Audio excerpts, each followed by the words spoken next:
A Rumunjsku, jednu od najsiromašnijih članica Europske unije, potresaju najveći nemiri u proteklom desetljeću.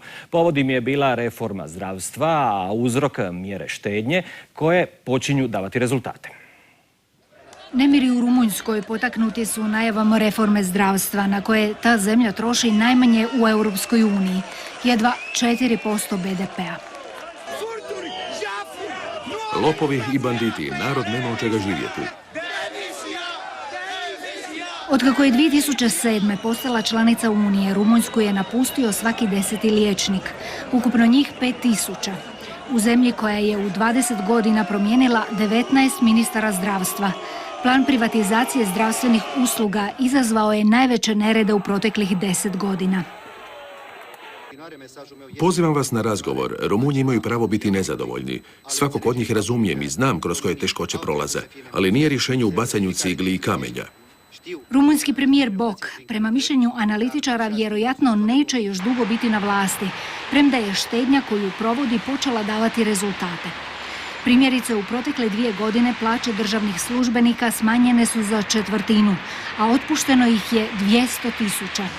Ove se godine u zemlji koja je veličinom i brojem stanovnika oko 5 puta veća od Hrvatske očekuje izlazak iz recesije i gospodarski rast od 2%.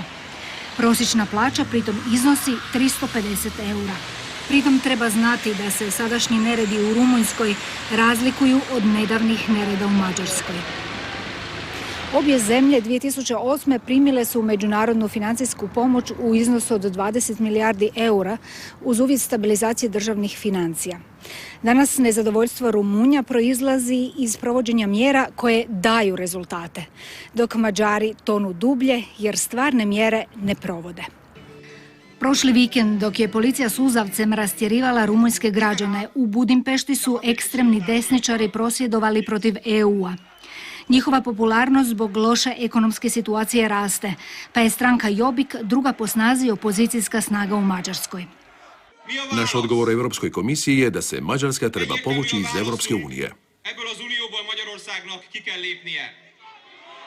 I dok se situacija u službenim odnosima Budimpešte i Brisela ovaj tjedan komplicira, u Rumunjskoj vlada nastoji zaustaviti eskalaciju nezadovoljstva.